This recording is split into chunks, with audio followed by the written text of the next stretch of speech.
கண்மணி அன்புடன் அடுத்த வர எபிசோடில் பார்த்திங்க அப்படின்னா கண்மணி வந்து வெண்ணிலாவுக்கு ஒரு மாப்பிள்ளையை பார்த்து கன்ஃபார்ம் பண்ணியிருப்பாங்க. அந்த மாப்பிள்ளையும் வெண்ணிலாவோட எல்லா உண்மையும் தெரிஞ்சுமே பார்த்திங்க அப்படின்னா வெண்ணிலாவை மேரேஜ் பண்ணிக்க எனக்கு ஓகே எனக்கு பிடிச்சிருக்குன்னு சொல்லிட்டு போயிடுவார்.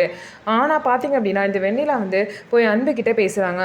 எனக்காக சாரீலாம் நீ எடுத்து கொடுத்த, அப்போ உன் மனசில் நான் இல்லையான்னு கேட்குறாங்க. சாரீ வந்து கண்மணி கொடுக்க சொன்னான்னு கொடுத்தேன், மற்றபடி ஒன்றும் இல்லைன்னு சொல்லிட்டு அன்பு வந்து சொல்கிறாங்க.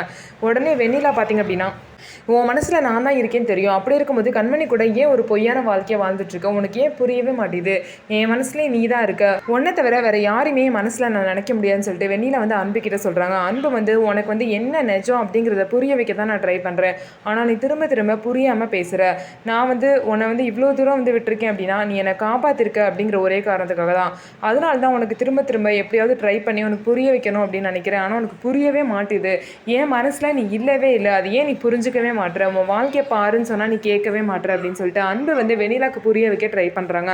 ஆனால் வெண்ணிலா திரும்ப திரும்ப பேசுகிறாங்க. இதுக்கப்புறம் அன்பு வந்து என்ன பண்ண போகிறாரு, வெண்ணிலா அந்த கல்யாணத்துக்கு ஒத்துக்குவாங்களா மாட்டாங்களா அப்படிங்கிறத பொறுத்திருந்து பார்க்கலாம். நம்ம வீடியோ உங்களுக்கு பிடிச்சிருந்தா நம்ம வீடியோவை லைக் பண்ணிக்கோங்க, மறக்காமல் நம்மளோட சேனலை சப்ஸ்கிரைப் பண்ணிட்டு பாருங்கள்.